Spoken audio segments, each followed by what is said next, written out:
السلام عليكم ورحمة الله وبركاته. الحمد لله الحمد لله نحمده ونستعينه ونؤمن به ونتوكل عليه ونعوذ بالله من شرور أنفسنا ومن سيئات أعمالنا. من يهده الله فلا مضل له ومن يضلل فلا هادي له. وأشهد أن لا إله إلا الله وحده لا شريك له. وأشهد أن محمدا عبده ورسوله أرسله بالهدى ودين الحق ليظهره على الدين كله ولو كره المشركون. اللهم صل على محمد وعلى آل محمد كما صليت على إبراهيم وعلى آل إبراهيم. اللهم بارك على محمد وعلى آل محمد كما باركت على إبراهيم وعلى آل إبراهيم إنك حميد مجيد. ബഹുമാനമുള്ള സത്യവിശ്വാസികളെ, അള്ളാഹുവിൻ്റെ കൽപ്പന നിരോധനങ്ങൾ കഴിവിൻ്റെ പരമാവധി ജീവിതത്തിൽ പാലിക്കണമെന്ന് എന്നോടും നിങ്ങൾ ഓരോരുത്തരോടും ഓർമ്മപ്പെടുത്തുകയാണ്.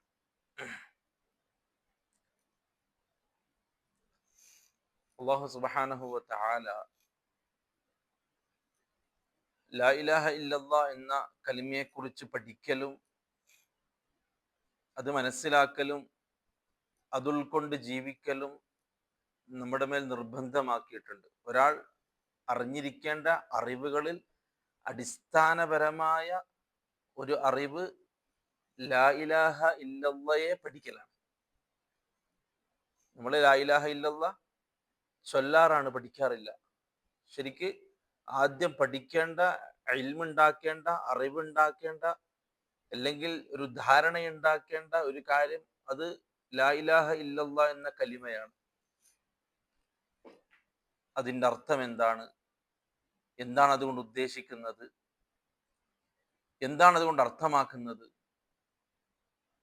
എന്തൊക്കെയാണ് ലാ ഇലാഹ ഇല്ലല്ലാഹ് ചൊല്ലിയ ഒരാൾ പിന്നെ അത് കേടുവരാതെ, പ്രശ്നങ്ങൾ സംഭവിക്കാതെ അത് ക്ലിയർ ആയിട്ട് നിൽക്കാൻ എന്തൊക്കെ അറിഞ്ഞിരിക്കണം എന്നുള്ളതിനെ കുറിച്ച് പഠിക്കൽ നിർബന്ധമാണ്. അള്ളാഹു പറഞ്ഞു, ഫഅലം അന്നഹു ലാ ഇലാഹ ഇല്ലല്ലാഹ്. നിങ്ങൾ ലാ ഇലാഹ ഇല്ലല്ലാഹയെ കുറിച്ച് അറിയണം, പഠിക്കണം. അതാണ് ഫഅലം. ഇഅ്ലം എന്ന അറബിയിൽ പറഞ്ഞാൽ നിങ്ങൾ അറിയണം, നിങ്ങൾ അറിയണം, അതിനെക്കുറിച്ചുള്ള അറിവുണ്ടാവണം, അതിനെക്കുറിച്ച് ബോധവാന്മാരാവണം എന്നതാണ് അതിന്റെ അർത്ഥം. ഫഅലം സൂറത്ത് മുഹമ്മദിലുള്ള ആയത്താണ്. ഫഅലം, നിങ്ങൾ അറിയണം, നിങ്ങൾ അറിഞ്ഞിരിക്കണം. എന്ത്? അന്നഹു, കാര്യം, ലാ ഇലാഹ ഇല്ലല്ലാഹ്, അല്ലാഹു അല്ലാതെ മറ്റൊരു ഇലാഹും ഇല്ല എന്നുള്ള കാര്യത്തെ കുറിച്ച് നിങ്ങൾ അറിയണം. അറിയണം എന്ന് പറഞ്ഞാൽ അതിനെക്കുറിച്ചുള്ള വ്യക്തമായൊരു ധാരണ നിങ്ങൾക്ക് ഉണ്ടാവണം. റസൂലുള്ളാഹി സ്വല്ലല്ലാഹു അലൈഹി വസല്ലം മക്കക്കാരോട് ലാ ഇലാഹ ഇല്ലല്ലാഹ് പറയാൻ ആവശ്യപ്പെട്ടപ്പോൾ അവർക്ക് വല്ലാതെ അസ്വസ്ഥമായിരുന്നു ആ ഒരു കലിമ, ആ ഒരു വാക്ക്. നബി തങ്ങൾ എന്താ പറഞ്ഞ? ഖൂലു ലാ ഇലാഹ ഇല്ലല്ലാഹ് തുഫ്ലിഹു. നിങ്ങൾ ലാ ഇലാഹ ഇല്ലല്ലാഹ് പറ, നിങ്ങൾ വിജയിക്കും എന്ന് പറയുമ്പോൾ അവർക്ക് വല്ലാത്ത അസ്വസ്ഥതയായിരുന്നു. ഈ ഒരു കലിമ വല്ലാത്ത അസ്വസ്ഥമാക്കിയവരെ. ആ നാട് മുഴുവൻ അസ്വസ്ഥമായി. നല്ല നല്ല വൃത്തിയായിട്ട് പോയിക്കൊണ്ടിരുന്ന ഒരു നാട് ഈ ഒരു കലിമ പറയാൻ ആവശ്യപ്പെടുമ്പോഴേക്കും ഭയങ്കര പ്രശ്നത്തിലായി. മുഹമ്മദ് നബിയോട് ഭയങ്കര ഉടക്കായി. മുഹമ്മദ് നബിനെ അംഗീകരിക്കാത്ത, ബഹിഷ്കരിക്കുന്ന ഒരു അവസ്ഥയിലേക്ക് എത്തി.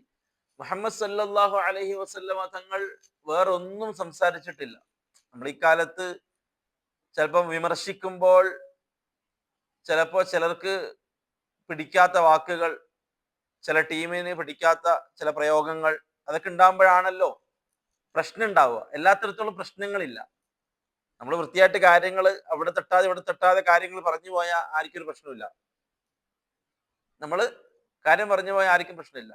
നമ്മളിപ്പോ ലാ ഇലാഹ ഇല്ലല്ലയെ കുറിച്ച് 2 മണിക്കൂർ 3 മണിക്കൂർ ക്ലിയർ ആയിട്ട് സംസാരിച്ചു പോകുമ്പോൾ ഒരു മതക്കാർക്കും പ്രശ്നമില്ല, ആർക്കൊരു കുഴപ്പമില്ല, അവരവരത് പറഞ്ഞു പോയി. അതേ സ്ഥാനത്ത് നമ്മൾ ഇന്നത് പാടില്ല എന്ന് പറഞ്ഞുകൊണ്ട് അവരെ നമ്മൾ എന്തെങ്കിലും പറയുമ്പോഴാണ്, അല്ലെങ്കിൽ ഇന്ന മതം, അല്ലെങ്കിൽ ഇന്ന പ്രസ്ഥാനം, അല്ലെങ്കിൽ ഇന്ന ആശയം അത് തെറ്റാണ്, അവരിലേക്ക് നിങ്ങൾ പോകരുത് എന്ന് നമ്മൾ പറയുമ്പോഴാണ് യഥാർത്ഥത്തിൽ ഈ ഒരു കാലഘട്ടത്തിലൊക്കെ നമുക്ക് ഒരു വിമർശനവും ഒരു ശത്രുവൊക്കെ രൂപപ്പെടുന്നത്. എല്ലാത്തിടത്തോളം നമ്മൾ ലാ ഇലാഹ ഇല്ലല്ലാഹ് ഒരു ഹൈന്ദവ സദസ്സിൽ പോയിട്ടോ അല്ലെങ്കിൽ ഒരു ക്രൈസ്തവ സദസ്സിൽ പോയിട്ടോ ലാ ഇലാഹ ഇല്ലല്ലാഹ് എന്ന കലിമയെ കുറിച്ച് നമ്മൾ സംസാരിച്ചാൽ ആർക്കും ഒരു പ്രശ്നം വരാൻ പോകുന്നില്ല. എന്തുകൊണ്ട്? അവർക്ക് ഈ കലിമ എന്ന് കേൾക്കുക എന്നതിനപ്പുറം അതിനെക്കുറിച്ചുള്ള അറിവില്ല. അതുകൊണ്ടാണ് അവർക്ക് പ്രശ്നം വരാത്തത്. ഞാൻ സാധാരണ പറയാറുണ്ട്, ഒരു ഹൈന്ദവ സഹോദരനെ അല്ലെങ്കിൽ ഒരു ഹൈന്ദവനെ വിളിച്ചുകൊണ്ട് ഒന്ന് ലാ ഇലാഹ ഇല്ലല്ലാഹ് എന്ന് പറയാവോ എന്ന് ചോദിച്ചാൽ അവർക്ക് യാതൊരു തടസ്സമില്ല. അവരായിക്കോട്ടെ പറഞ്ഞുതരാം. അല്ല, ഇപ്പോ പാട്ട് പാടുന്ന ആളുകളുണ്ട്, പ്രസംഗിക്കുന്ന ആളുകളുണ്ട്, ഖുർആനായത്ത് ഓതിയിട്ട് പറയുന്ന ലാ ഇലാഹ ഇല്ലല്ലാഹ് പറഞ്ഞിട്ട് പ്രസംഗിക്കുന്ന ഹൈന്ദവ സ്വാമിമാരില്ലേ, അവർക്കൊരു മടിയില്ലാതെ അല്ലെങ്കിൽ ഒരു പ്രശ്നമില്ലാതെ ലാ ഇലാഹ ഇല്ലല്ലാഹ് എന്നവർ പറയുന്നുണ്ടെങ്കിൽ അതിന്റെ അർത്ഥം ആ ലാ ഇലാഹ ഇല്ലല്ലാഹ് എന്ന കലിമയിൽ എന്താണ് ഉൾക്കൊണ്ടിരിക്കുന്നത് എന്നതിനെ കുറിച്ച് അവർക്ക് ധാരണയില്ല. ശരിക്ക് ഒരു ഹൈന്ദവൻ ലാ ഇലാഹ ഇല്ലല്ലാഹ് എന്നവൻ പ്രഖ്യാപിക്കുകയാണ് എങ്കിൽ അവിടെ യഥാർത്ഥത്തിൽ സംഭവിക്കുന്നത് അവൻ ഇതുവരെ പൂജിച്ചു പോന്ന എല്ലാ ദൈവങ്ങളെയും അവൻ അവിടെ ഇല്ലാതാക്കാണ്. അത് വെറുതെ പറയുകയാണെങ്കിൽ തന്നെ, വെറുതെ തമാശക്ക് അവരെ ഏതെങ്കിലും ഒരാൾ അവരുടെ ദൈവങ്ങളെ ഇല്ലാതാക്കി പറയോ? തമാശയിൽ പോലും പറയോ? ഇല്ലല്ലോ. അപ്പൊ ഇങ്ങനെ ഇവര് ലാ ഇലാഹ ഇല്ലല്ലാഹ് പറയുമ്പോ അതിന്റെ അർത്ഥം എന്താ? അവർക്കൊന്നും തിരിഞ്ഞിട്ടില്ല. അവിടെ മനസ്സിലാക്കേണ്ടത് റസൂലുള്ളാഹി സ്വല്ലല്ലാഹു അലൈഹി വസല്ലം മക്കയിൽ ആരെയും വിമർശിച്ചിട്ടില്ല, ആരെയും മോശമാക്കി പരിഹസിച്ചിട്ടില്ല. മക്കയിൽ കഅബാലയത്തിൽ മക്കക്കാര് പൂജിച്ചു കൊണ്ടിരുന്ന ഒരു വിഗ്രഹത്തെയോ ഒരു ജാറത്തെയോ നബി സല്ലല്ലാഹു അലൈഹി വസല്ലമ തങ്ങൾ പരിഹസിക്കുകയോ അല്ലെങ്കിൽ അവരെ പ്രയാസപ്പെടുത്തുന്ന വാക്കുകൾ ഉപയോഗിച്ചുകൊണ്ടൊന്നും ചെയ്തിട്ടില്ല. നബി തങ്ങൾ സല്ലല്ലാഹു അലൈഹി വസല്ലമ ഞങ്ങൾ ഇത്രേ പറഞ്ഞിട്ടുള്ളൂ, അള്ളാഹു മാത്രമാണ് ഇലാഹ്, നിങ്ങൾ അള്ളാഹുവിനെ മാത്രം ആരാധിക്കണം. ലാ ഇലാഹ ഇല്ലല്ലാഹ് എന്ന കലിമ അവർക്ക് പറഞ്ഞു കൊടുത്തു. ഈ ഒരൊറ്റ കലിമ അവരോട് പറയാൻ ആവശ്യപ്പെട്ടപ്പോഴാണ് അവർക്ക് ഈ പ്രശ്നങ്ങൾ മുഴുവൻ ഉണ്ടായത്. അതിൽ നിന്ന് മനസ്സിലാക്കേണ്ടത് മുഹമ്മദ് സല്ലല്ലാഹു അലൈഹി വസല്ലം ലാ ഇലാഹ ഇല്ലല്ലാഹ് എന്ന് പറയണമെന്ന് പറയുമ്പോൾ അതിൻ്റെ പിന്നിലുള്ള വിശാലമായ അർത്ഥങ്ങളും ആ കലിമത്തിന്റെ തേട്ടങ്ങളും ആ മക്കക്കാർക്ക് അറിയാം. ആ വെറുതെ ഒരു വാക്കല്ല അത് എന്നുള്ള നല്ല ബോധ്യം അവർക്കുണ്ട്. സഫാ മലയിലെ മുകളിൽ കയറിയിട്ടാണ് റസൂലുള്ളാഹി സ്വല്ലല്ലാഹു അലൈഹി വസല്ലമ തങ്ങൾ എല്ലാരെയും വിളിച്ചത്. യാ മആശറൽ ഖുറൈശ്, ഓ ഖുറൈശികളെ എന്ന് വിളിച്ചു.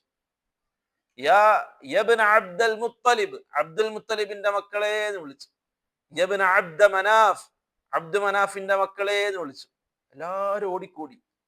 മക്കയിലുള്ള ഒരു പണ്ട് അറബികൾക്കിടയിലുള്ള ഒരു ഉയർന്ന സ്ഥലത്ത് നിന്ന് ആരെങ്കിലും എന്തെങ്കിലും വിളിച്ചു പറഞ്ഞാൽ എല്ലാവരും എന്തോ കാര്യപ്പെട്ട സംഗതി പറയാനാണ് വിളിക്കുന്നത് എന്നതുകൊണ്ട് എല്ലാവരും ഓടിക്കൂടും. മുഹമ്മദ് അങ്ങനെ വിളിക്കുന്നുണ്ട്, എല്ലാവരും ഓടിക്കൂടി ചുറ്റും ആളായി. മുഹമ്മദ് സല്ലല്ലാഹു അലൈഹി വസല്ലമ തങ്ങൾ പറഞ്ഞു, ഈ മലക്ക് പിന്നിൽ നിന്നും ഒരു സൈന്യം, ഒരു ശത്രു സൈന്യം നിങ്ങൾ ആക്രമിക്കാൻ വരുന്നുണ്ട് എന്ന് പറഞ്ഞാ നിങ്ങൾ വിശ്വസിക്കോ? മലന്റെ മുകളിൽ കയറിയിട്ട് പറയണം, ഇപ്പുറത്തുനിന്ന് നിങ്ങൾ ആക്രമിക്കാൻ ആള് വരുന്നുണ്ടെന്ന് പറഞ്ഞാൽ അവര് പറഞ്ഞു, മുഹമ്മദെ നീ പറഞ്ഞ വിശ്വസിക്കും, കാരണം നീ അൽ അമീന, നീ ചതിച്ചതായിട്ടോ കളവ് പറഞ്ഞതായിട്ടോ പറ്റിച്ചതായിട്ടോ എന്തെങ്കിലും ചതിവ് കാണിച്ചതായിട്ടോ ഇക്കാലം അത്രയും നമുക്ക് പരിചയമില്ല. 40 വർഷം മുഹമ്മദ് സല്ലല്ലാഹു അലൈഹി വസല്ലമ തങ്ങളുടെ കൂടെ ജീവിച്ച ഒരാൾക്കും മുഹമ്മദ് നബിയുടെ സ്വഭാവത്തിൽ ഒരു അഭിപ്രായ വ്യത്യാസമില്ല. എല്ലാവർക്കും ഓക്കെയാണ്. മുഹമ്മദ് അങ്ങനെയുള്ള ഒരുത്തരാണ്. കച്ചവടത്തിന് കൂടെ കൂട്ടും, മുഹമ്മദ് ചതിക്കൂല. എന്തിനും ഏതിനും മുഹമ്മദിനെ കൂടെ മുഹമ്മദ് സല്ലല്ലാഹു അലൈഹി വസല്ലമ തങ്ങളെ വിളിക്കും, കാരണം മുഹമ്മദ് ആള് ഓക്കെയാണ്. ആരുടെ ഭാഗത്ത് നിൽക്കൂല, ഹക്കിന് വേണ്ടി ന്യായത്തിന് നീതിക്ക് വേണ്ടിയേ മുഹമ്മദ് സംസാരിക്കുള്ളൂ എന്നുള്ള ബോധം അവർക്കുണ്ട്. അതുകൊണ്ട് തന്നെ ഈ കാര്യം പറഞ്ഞപ്പോൾ അവര് പറഞ്ഞു മുഹമ്മദ് നീ അൽ അമീനാണ്, നീ കളവ് പറയില്ല. മുഹമ്മദ് ആണോ അവിടെ നിന്നിട്ട് അത് പറയുന്നത് എങ്കിൽ അവിടെ ശത്രു സംഘം വരുന്നുണ്ട് എന്നുള്ളത് നമ്മൾ വിശ്വസിക്കും. ആ സമയത്ത് റസൂലുള്ളാഹി സ്വല്ലല്ലാഹു അലൈഹി വസല്ലം പറഞ്ഞു, എന്നാൽ നിങ്ങൾ പറ ഖൂലു ലാ ഇലാഹ ഇല്ലല്ലാഹ് തുഫ്ലിഹു, നിങ്ങൾ ലാ ഇലാഹ ഇല്ലല്ലാഹ് പറ, നിങ്ങൾക്ക് വിജയിക്കാം. അവിടെ പ്രശ്നമായി. മനസ്സിലാക്കേണ്ടത് ഇവിടെ നബി സല്ലല്ലാഹു അലൈഹി വസല്ലം നിങ്ങൾ ആ കലിമ മാത്രം പറഞ്ഞപ്പോൾ ഇത്ര പ്രശ്നമാവാൻ എന്താണ് ഇത്ര അവരെ ചൊടിപ്പിക്കാനുള്ള കാരണം? അവർ കലിമ മുഹമ്മദ് ലാ ഇലാഹ ഇല്ലല്ലാഹ് പറയാൻ പറയുന്നുണ്ട്, അത് നമുക്ക് കഴിയില്ല എന്ന് പറഞ്ഞവർക്ക് നോർമൽ പിരിഞ്ഞാൽ മതി. അവർ പ്രശ്നം ഉണ്ടാക്കി, അവരടിയുണ്ടാക്കി, കുഴപ്പമുണ്ടാക്കി, ചീത്ത വിളിക്കാൻ തുടങ്ങി, ദേഷ്യം കൊണ്ട് പലരും പോവാൻ തുടങ്ങി. അബൂലഹബിന് തീരെ പിടിച്ചില്ല. അബൂലഹബ് ആ സമയത്താണ് പറഞ്ഞത്, തബ്ബല്ലക യാ മുഹമ്മദ്, മുഹമ്മദേ നീ നശിച്ചു പോട്ടടാ, അഹലിഹാദാ ജമഅതനാ, നീ ഇത് പറയാനാണോ നമ്മൾ ഒരുമിച്ച് കൂട്ടിയത്? ഇത് പറയാനാണോ നീ ഒരുമിച്ച് കൂട്ടിയത്? നീ നശിക്കട്ടെ എന്ന് പറഞ്ഞു അബൂലഹബ്. അതിന്റെ അർത്ഥം അവർക്ക് ആ കലിമയുടെ തേട്ടം മനസ്സിലായി. ഇവിടെ ലാ ഇലാഹ എന്ന് പറയലോട് കൂടി നമ്മുടെ ലാത്ത പുറത്തായി, നമ്മുടെ ഉസ്സ പുറത്തായി, നമ്മുടെ മനാത്ത് പുറത്തായി. നമ്മുടെ ആവശ്യങ്ങൾക്ക് വേണ്ടി നമ്മൾ കഅബാലയത്തിൽ പൂജിച്ചു കൊണ്ടിരുന്ന, നമ്മുടെ പ്രശ്നങ്ങളും പ്രയാസങ്ങളും പറയാൻ വേണ്ടി നമ്മൾ കണ്ടിരുന്ന നമ്മളെ മൂർത്തികളായ വിഗ്രഹങ്ങൾ, അല്ലെങ്കിൽ അതേപോലെയുള്ള സ്വാലിഹ്യങ്ങളായ മനുഷ്യന്മാർ, മരണപ്പെട്ടു പോയ ആളുകൾ, അവരോട് നമ്മൾ ആവശ്യങ്ങൾ പറഞ്ഞ് നമ്മുടെ ആവശ്യങ്ങൾ നമ്മൾ നേടുന്ന ഒരു രീതി ഉണ്ടായിരുന്നു. മുഹമ്മദിന്റെ ഈ ലാ ഇലാഹയോട് കൂടി അതൊക്കെ തകർന്ന് തെരിപ്പടമായി എന്ന വ്യക്തമായ ബോധം അവർക്കുണ്ട്. അതാണ് ആ വാക്ക് എന്ന ബോധം അവർക്കുണ്ട്. അതാണ് ആ കലിമ ലാ ഇലാഹ. ഇലാഹായിട്ടൊന്നുമില്ല, അത് നിഷേധിക്കാണ്. ഇലാഹായിട്ടൊന്നുമില്ല, ഒന്നും പറ്റൂല. മുഹമ്മദ് സല്ലല്ലാഹു അലൈഹി വസല്ലം ലാ ഇലാഹ എന്ന് പറയലോട് കൂടി ആ മുന്നിലിരിക്കുന്ന മക്കയിലെ ഖുറൈശികൾക്ക് ബോധ്യപ്പെട്ടു, ആ ഒറ്റ വാക്ക് കൊണ്ട് നാം ഇതുവരെ പൂജിച്ചു കൊണ്ടിരുന്ന ലാത്ത തകർന്ന് തെരിപ്പടമായി, ഉസ്സ തകർന്ന് തെരിപ്പടായി. നമ്മുടെ ആവശ്യങ്ങൾക്ക് വേണ്ടി നമ്മൾ നോക്കി ഇതുവരെ കണ്ടിരുന്ന നമ്മളുടെ കഅബാലയത്തിലെ വിഗ്രഹങ്ങളെല്ലാം തകർന്ന് തെരിപ്പടമാവാണ് ലാ ഇലാഹ എന്നൊറ്റ നിഷേധം കൊണ്ട്. എല്ലാം തെരിപ്പടാകാണ്. അവിടെ ശൂന്യത വരുത്താണ് മുഹമ്മദ് ആ ഒരൊറ്റ വാക്കുകൊണ്ട്. അതിനുശേഷം ഇല്ലല്ലാഹ് എന്ന് പറയലോടുകൂടി മുഹമ്മദ് നമ്മൾ ഇതുവരെ പൂജിച്ചു കൊണ്ടിരുന്ന സർവ നമ്മളുടെ ഇലാഹുകളെയും നമ്മളുടെ ആലിഹത്തുകളെയും ജാറങ്ങളെയും എല്ലാത്തിനെയും ഇല്ലാതാക്കി അവിടെ അള്ളാഹുവാകുന്ന ഏകദൈവത്തെ മുഹമ്മദ് സ്ഥാപിക്കാൻ ശ്രമിക്കുകയാണ് എന്നവർക്ക് നല്ല ബോധ്യമുണ്ട്. അതുകൊണ്ടാണ് പ്രയാസം ഉണ്ടായത്. അബൂ ത്വാലിബിനോട് അള്ളാഹു റസൂൽ കരഞ്ഞല്ലേ, അള്ളാഹു റസൂൽ ആ രൂപത്തിലാണ് പറഞ്ഞത്. സങ്കടം വന്നു നബി സല്ലല്ലാഹു അലൈഹി വസല്ലം തങ്ങൾക്ക്. അബൂ ത്വാലിബ് ഒന്ന് വിശ്വസിച്ചു വിട്ടാൽ എന്തേ അബൂ ത്വാലിബിന് വെറുതെ എങ്കിലും ആ കലിമ പറയായിരുന്നില്ലേ? വെറുതെ മുഹമ്മദ് സല്ലല്ലാഹു അലൈഹി വസല്ലം തങ്ങളെ ഒന്ന് സമാധാനിപ്പിക്കാനെങ്കിലും ഇല്ല. കാരണം അവർക്കറിയാം ആ വാക്ക് വലിയ ഗൗരവമുള്ള വാക്കാണ്. അത് പറയലോടുകൂടി നമ്മൾ ഇത്രയും കാലം നമ്മുടെ ആദർശം തകരാണ്, നമ്മുടെ ഇത്രയും കാലം നമ്മൾ പാലിച്ചു പോകുന്ന ആദർശം തകരുകയാണ് എന്നുള്ള ബോധം അവർക്കുണ്ട്. അതുകൊണ്ട് ഇവിടെ മനസ്സിലാക്കേണ്ടത്, നമ്മൾ ഇതുവരെ ഈ കലിമയെ കുറിച്ച് പഠിച്ചിട്ടും മനസ്സിലാക്കിയിട്ടുമില്ല. അതുകൊണ്ടാണ് എല്ലാവർക്കും ഒരു ബോധം. ഇത് ലാ ഇലാഹ ഇല്ലല്ലാഹ് പറഞ്ഞോരല്ലേ, അവരൊക്കെ ലാ ഇലാഹ ഇല്ലല്ലാഹ് ചൊല്ലുന്നുണ്ടല്ലോ. നീ ഒന്ന് ലാ ഇലാഹ ഇല്ലല്ലാഹ് ചൊല്ലിയേ, ലാ ഇലാഹ ഇല്ലല്ലാഹ്. നീ എന്ന് പറഞ്ഞേ അശ്ഹദു അല്ലാ ഇലാഹ ഇല്ലല്ലാഹ് അശ്ഹദു അന്ന മുഹമ്മദൻ റസൂൽ. എല്ലാവരും, ഞാൻ പറഞ്ഞു മുസ്ലിങ്ങളെ കൂട്ടണ്ട, നിങ്ങൾ പുറത്തുള്ള ആളുകൾ എടുക്കിൻ, മറ്റു മതക്കാരെടുക്കിൻ. ഒരു ഹൈന്ദവനെയും ഒരു ക്രിസ്ത്യാനിയെയും ഒരു മതം ഇല്ലാത്തവനെ എടുക്കിൻ. എന്നിട്ട് അവനോട് ഒന്ന് പറ അഷ്ഹദു. ഓൻ പറയും അഷ്ഹദു. ആരിക്കാ പറയാൻ പാട്? നാവ് കൊണ്ട് പറയാനായിരിക്കും ബുദ്ധിമുട്ട്, പ്രഖ്യാപിക്കാനായിരിക്കും ബുദ്ധിമുട്ട്. അതിന്റെ പൂർണ്ണാർത്ഥത്തിൽ അത് ജീവിതത്തിൽ ഉൾക്കൊള്ളുമ്പോഴാണ് ആ ലാ ഇലാഹ ഇല്ലല്ലാഹ് പെർഫെക്ഷൻ ആകുന്നത്. അല്ലെങ്കിൽ എല്ലാവരും ലാ ഇലാഹ ഇല്ലല്ലാഹ് പറഞ്ഞ മുസ്ലിമീങ്ങൾ എല്ലാവരും നേരെ സ്വർഗത്തിലേക്ക് ഇല്ല. അവിടെയാണ് നമ്മൾ ക്ലാരിറ്റി വരുത്തുന്നത്. അവിടെയാണ് നമ്മൾ പറയുന്നത് എല്ലാ ലാ ഇലാഹ ഇല്ലല്ലാഹ് പറഞ്ഞവരും അങ്ങനെ അങ്ങ് ഇസ്ലാമിന്റെ ആളുകളാകൂല. അതിന് ചില ഷർത്തുകളുണ്ട്, ചില നിബന്ധനകളുണ്ട്, ചില കാര്യങ്ങൾ ശ്രദ്ധിക്കേണ്ടതുണ്ട്.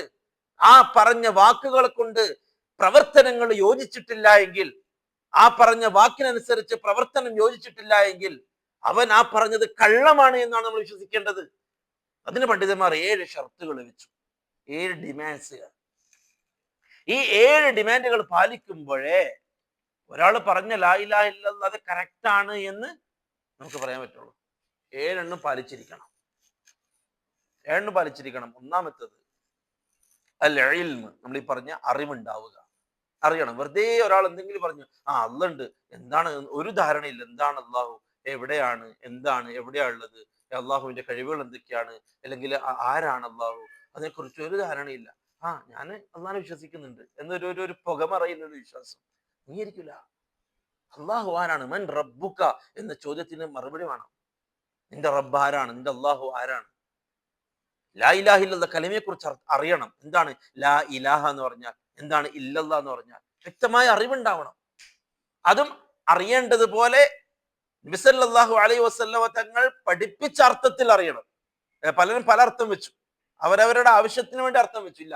ലാ ഇലാഹ ഇല്ലല്ലാഹ് ഐ ലാ മഅബൂദ ബിഹഖ്ഖിൻ ഇല്ലല്ലാഹ്, ആരാധിക്കപ്പെടേണ്ടവൻ, മഅബൂദാവേണ്ടവൻ അവൻ അള്ളാഹു മാത്രമാണ്.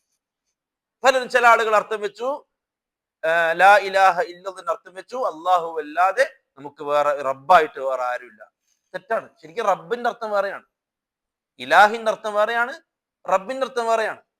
അപ്പൊ ലാ ഇലാഹ എന്ന് പറയേണ്ട, ലാ ഇലാഹ ഇല്ലല്ലാഹ് പറഞ്ഞിട്ട് വിശദീകരിക്കുമ്പോൾ നമ്മൾ ലാ ഇലാഹ ഇല്ലല്ലാഹ് വിശദീകരിക്കണം. ആ സ്ഥാനത്ത് ലാ ഖാലിഖ ഇല്ലല്ലാഹ്, ലാ മാലിക ഇല്ലല്ലാഹ്, ലാ റാസിഖ ഇല്ലല്ലാഹ് എന്ന് വിശദീകരിച്ചാൽ ഇതിനർത്ഥം കിട്ടൂല, ഇതിനർത്ഥം കിട്ടൂല. കാരണം ലാ ഖാലിഖ ഇല്ലല്ലാഹ് എന്നുള്ളത് മക്കത്തെ മുശ്രിക്കുകൾ വിശ്വസിച്ചിട്ടുണ്ട്. ലാ റാസിഖ ഇല്ലല്ലാഹ് എന്നുള്ളത് മക്കത്തെ മുശ്രിക്കുകൾ വിശ്വസിച്ചിട്ടുണ്ട്. റിസ്ക് നൽകുന്നവൻ, അവരോട് ചോദിച്ചതാണ് വല ഇൻ സഅൽതഹും മൻ ഖലഖസ് സമാവാതി വൽ അർദ്, ആകാശഭൂമികൾ സൃഷ്ടിച്ചത് ആരാണെന്ന് മക്കത്തെ മുശ്രിക്കുകളോട് ചോദിച്ചപ്പോൾ അവരെന്താ പറഞ്ഞേ? ലയഖൂലുന്ന അല്ലാഹ്, അല്ലാഹു ആണെന്ന് അവർ പറഞ്ഞു. അവർ ഖാലിഖ് അല്ലാഹു ആണ് എന്നുള്ളത് അംഗീകരിച്ചിട്ടുണ്ട് അവര്.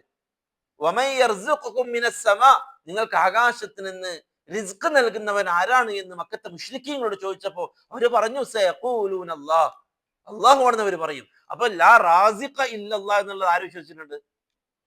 അപ്പൊ ലാ ഇലാഹ ഇല്ലല്ലാഹ് ലാ റാസിഖ ഇല്ലല്ലാഹും ലാ മാലിക ഇല്ലല്ലാഹും ലാ റബ്ബ ഇല്ലല്ലാഹ് എന്നൊക്കെ അർത്ഥം വെച്ച് കഴിഞ്ഞാൽ അത് പരിപൂർണമല്ല. ലാ ഇലാഹ ഇല്ലല്ലാഹ് അർത്ഥം ലാ മഅബൂദ ബിഹഖ്ഖിൻ ഇല്ലല്ലാഹ് എന്ന് അർത്ഥം വെക്കണം. എന്നിട്ട് ഇലാഹ് വിശദീകരിക്കണം, ഉലൂഹിയത്ത് വിശദീകരിക്കണം. അപ്പോഴേ അതിന്റെ അർത്ഥം ക്ലിയർ ആവുള്ളൂ. അപ്പൊ ചില ആളുകൾക്ക് അവിടെ പ്രശ്നങ്ങൾ വന്നു. അവര് ധരിച്ചു ഇതാണ് അതിന്റെ അർത്ഥം. അപ്പം എന്താ പ്രശ്നം വരിക? അള്ളാഹു ഖാലിഖാണ് എന്ന് വിശ്വസിക്കുന്നവരെല്ലാവരെയും അവരെന്ത് ചെയ്തു? ഇസ്ലാമിലേക്ക് കടത്തി. അങ്ങനെയാണെങ്കിൽ അബൂജഹൽ കടക്കണം, അങ്ങനെയാണെങ്കിൽ അബൂജഹൽ കടക്കണം. കാരണം ലാ ഖാലിഖ ഇല്ലല്ലാഹ് വിശ്വസിച്ച ആളാണ് അബൂജഹൽ. ലാ ഖാലിഖ ഇല്ലല്ലാഹ് വിശ്വസിച്ച ആളാണ് അബൂജഹൽ. അപ്പൊ നമ്മൾ പറഞ്ഞു ലാ ഇലാഹ ഇല്ലല്ലാഹ് എന്നതിന്റെ അർത്ഥം എന്താണോ ആ അർത്ഥം തന്നെ പഠിക്കണം. ഇലാഹായിട്ട്, മഅബൂദായിട്ട്, ആരാധിക്കപ്പെടേണ്ടവനായിട്ട് അള്ളാഹു മാത്രമേ ഉള്ളൂ. എന്താണ് ആരാധന എന്നതിലേക്ക് നമ്മൾ വിശദീകരണം പോകണം. മറ്റേത് ഖാലിഖ് അള്ളാഹു ആണെന്ന് പറഞ്ഞാൽ എല്ലാം സൃഷ്ടിച്ചത് അള്ളാഹു, ഏതൊരുത്തനെ വിളിച്ചിട്ട് ജാറത്തിൽ പോകുന്ന ഒരുത്തനെ വിളിച്ചിട്ടും, അല്ലെങ്കിൽ അമ്പിയ ഔലിയാക്കളെ വിളിച്ചിട്ട് തേടുന്ന ഒരുത്തനെ വിളിച്ചിട്ടും, അല്ലെങ്കിൽ ഏതെങ്കിലും ഔലിയ നമ്മളെ കാര്യങ്ങൾ നടത്തുന്നുണ്ട് എന്നുള്ള ഒരുത്തനെ വിളിച്ചിട്ട് നമ്മൾ ചോദിക്കാണ് ഈ ഭൂമി ആകാശത്തേക്ക് സൃഷ്ടിച്ചതാണെന്ന് ചോദിച്ചാൽ ഇന്ന് വലിയ എന്ന് പറയോ? ഇല്ല, അള്ളാഹുന്നേ പറയുള്ളൂ, അള്ളാഹു ആണെന്നേ പറയുള്ളൂ. ഖാലിഖ് അള്ളാഹു ആണെന്ന് എല്ലാവരും പറയുള്ളൂ. ജാറത്തിൽ പോയിട്ട് ആവശ്യങ്ങൾ പറഞ്ഞ് ദുആ ചെയ്ത്, ഷെയ്ഖിനോട് ദുആ ചെയ്ത്, ഔലിയാനോട് ദുആ ചെയ്ത് ആവശ്യങ്ങൾ നേടാൻ പറ്റും, എന്റെ കാര്യങ്ങൾ കേൾക്കാനും കാണാനും അറിയാനും ഈ ഔലിയാക്ക് പറ്റും എന്ന് വിശ്വസിക്കുന്ന ഒരുത്തനോട് നമ്മുടെ റാസിഖ് ആരാണെന്ന് ചോദിച്ചാൽ അള്ളാഹ്, നമ്മുടെ ഖാലിഖ് ആരാണെന്ന് ചോദിച്ചാൽ അള്ളാഹ്, നമ്മുടെ മാലിക് ആരാണെന്ന് ചോദിച്ചാൽ അള്ളാഹ്. അപ്പൊ ഒരു കുഴപ്പമില്ല, ആള് ഓക്കെ. പക്ഷെ ഓക്കെ ആണോ? ഇല്ല. ലാ ഇലാഹയിൽ പ്രശ്നങ്ങൾ വന്നു. അവൻ അള്ളാഹു അല്ലാത്തവരോട് തേടുന്നുണ്ട്. മുഹമ്മദ് നബിനോട് വിളിച്ച് തേടാണ്, നബിയെ എന്റെ പ്രശ്നങ്ങൾ മാറ്റിത്തരണേ റസൂലെ, എന്റെ ബുദ്ധിമുട്ടുകൾ മാറ്റിത്തരണേ റസൂലെ, എന്നെ കാണുന്നില്ലേ നബിയെ, എന്റെ പ്രശ്നങ്ങൾ അറിയുന്നില്ലേ നബിയെ എന്ന് വിളിച്ചിട്ട് ഒരാൾ തേടുകയാണ്. ഷിർക്കാണ്, വ്യക്തമായ ഷിർക്കാണ്, വ്യക്തമായ ഷിർക്കാണ്. ആ വ്യക്തിയോട് നമ്മൾ ചോദിച്ചാൽ മുഹമ്മദ് നബിയാണ് ആകാശം ഭൂമി സൃഷ്ടിച്ചെന്ന് പറയോ? ഇല്ല. ഏത് മതക്കാരാണ് പ്രിയപ്പെട്ടവരെ ഈ ഭൂമിയും ആകാശവും സൃഷ്ടിച്ചത് അവർ പൂജിക്കുന്ന വിഗ്രഹങ്ങളാണ് എന്ന് വാദിക്കുന്ന ഏത് മതമുള്ള? ഒരു മതമില്ല, ഒരു മതമില്ല. ഹിന്ദുക്കൾക്ക് ഒരുപാട് അമ്പലങ്ങളുണ്ട്, ഓരോന്നിനും ഓരോ ദേവികളും ഓരോ ദേവന്മാരും ഉണ്ട് പൂജിക്കാന്. പേരുള്ളതും പേരില്ലാത്തതുമായ ഒരുപാട് വിഗ്രഹങ്ങളുണ്ട്. ഏതെങ്കിലും ഒരു ഹിന്ദുവിനോട് നിങ്ങൾ ഇന്ന് പോയിട്ട് പ്രസാദം കൊടുത്ത് അല്ലെങ്കിൽ ആ രൂപത്തിൽ നേർച്ച ചെയ്ത ആ കാണുന്ന വിഗ്രഹം അയാളാണോ ഈ ഭൂമി ആകാശമൊക്കെ സൃഷ്ടിച്ചത് എന്ന് ചോദിച്ചാൽ ഏതെങ്കിലും ഒരു ഹിന്ദു പറയോ ആ മൂപ്പരാണ് ഇതൊക്കെ സൃഷ്ടിച്ച് ഇപ്പോഴും നിയന്ത്രിച്ചുകൊണ്ടിരിക്കുന്നത് പറയോ? ഇല്ല. എല്ലാത്തിനെയും നിയന്ത്രിക്കുന്നത് പരമേശ്വരൻ വേറൊരാളാണ്. ഈശ്വരൻ വേറൊരാളാണ്. ഈശ്വരൻ വേറൊരാളാണ്. ജഗൻ നിയന്താവ് വേറൊരാളാണ്. ഹിരണ്യഗർഭൻ വേറൊരാളാണ്. ഒരുപാട് പേരുകളിൽ അവരുടെ ഗ്രന്ഥങ്ങളിലുണ്ട്. പരമേശ്വരന് പേരുകൾ പലതുണ്ട്. അപ്പൊ ഇവരൊക്കെയോ നിങ്ങൾ ഈ തേടുന്ന അല്ലെങ്കിൽ നിങ്ങൾ ഈ പൂജിക്കുന്ന വിഗ്രഹ അമ്പലത്തിൽ പോയിട്ട് ഇത് കൊടുക്കുന്ന അല്ലെങ്കിൽ ഭണ്ഡാരത്തിൽ പൈസ ഇടുന്ന ഇവരൊക്കെയോ അവതാരങ്ങളാണ്. ദൈവത്തിന്റെ അവതാരങ്ങളാണ്. അതാണ് അവരുടെ വിശ്വാസം. അപ്പൊ എല്ലാവരും അടക്കം ദൈവം ഒന്നിലേക്കാണ്. അപ്പൊ ലാ ഇലാഹ ഇല്ലന്നതിന്റെ അർത്ഥം നമ്മൾ ലാ മഅബൂദ ബിഹഖ്ഇൻ ഇല്ലല്ലാഹ് എന്നതിന് പകരം ലാ റബ്ബ ഇല്ലല്ലാഹ് വെച്ചാൽ അവിടെ പൂർണ്ണമായ അർത്ഥം കിട്ടൂല. ഈ രൂപത്തിൽ ലാ ഇലാഹ ഇല്ലല്ലാഹ് പഠിക്കണം, അറിയണം, കറക്റ്റ് ചെയ്ത് പഠിക്കണം. അപ്പോഴേ നമ്മൾ കറക്റ്റ് റൂട്ടിൽ നിൽക്കുള്ളൂ. അല്ലെങ്കിൽ നമ്മളിങ്ങനെ എല്ലാവരും ലാ ഇലാഹ ഇല്ലല്ലാഹ് ചൊല്ലി എല്ലാവരും മുസ്ലിമീങ്ങൾ. അപ്പൊ ആരെക്കുറിച്ച് നമ്മൾ എന്തെങ്കിലും പറഞ്ഞാൽ ലാ ഇലാഹ ഇല്ലല്ലാഹ് ചൊല്ലിയ ഒരാളെ കുറിച്ചല്ലേ പറഞ്ഞത് എന്ന വിമർശനം. അവൻ ചൊല്ലേണ്ടത് പോലെയല്ല ചൊല്ലിയത്. എന്നുള്ളതാണ്. അപ്പൊ അൽ ഇൽമു ഒന്നാമത്തേത്, അൽ യഖീൻ രണ്ടാമത്തെ. ഞാൻ ഷർത്തുകളാണ് പറയുന്നത്, ഡിമാൻഡുകൾ. ഒരാൾ ലാ ഇലാഹ ഇല്ലല്ലാഹ് ചൊല്ലിയ ആളുകൾ പെർഫെക്ഷൻ ആവാൻ പണ്ഡിതന്മാർ വെച്ച ഷർത്തുകൾ. അതിലൊന്ന് ഇൽമാണ്, അറിയണം. രണ്ടാമത്തത് അൽ യഖീൻ, ഉറപ്പുണ്ടാവണം. ഇൽമിന്റെ ഓപ്പോസിറ്റ് ജഹലാണ്, അജ്ഞനാവരുത്. ഈ ചൊല്ലിയ കലിമ ചൊല്ലിയ ഷഹാദത്തിൽ അജ്ഞനാവരുത്. രണ്ടാമത്തത് യഖീൻ ഉണ്ടാവണം. അൽ യഖീൻ യഖീൻ എന്ന് പറഞ്ഞാൽ ഉറപ്പുണ്ടാവണം. യഖീന്റെ ഓപ്പോസിറ്റ് എന്താ? യഖീന്റെ ഓപ്പോസിറ്റ് ഒരു കാര്യത്തിൽ ഉറപ്പ്, അതിന്റെ ഓപ്പോസിറ്റ് എന്താ? നേരെ വിപരീതം. അതായത് മനസ്സിലായില്ല. അല്ല, യഖീൻ എന്ന് പറഞ്ഞ ഉറപ്പ്. മനസ്സിൽ ഒരാൾക്ക് ഒരു വിഷയത്തെ കുറിച്ച് നല്ല ഉറപ്പുണ്ട്. മലയാളത്തിൽ പറഞ്ഞത് സംശയം അല്ലെ? ഒരു കാര്യത്തെക്കുറിച്ച് യഖീൻ ഉണ്ട് എന്നതിന്റെ ഓപ്പോസിറ്റ് ഷക്ക്, സംശയം അല്ലെ? ഉറപ്പാണോ? ഇല്ല, ഉറപ്പില്ല. എന്തായി? സംശയായി.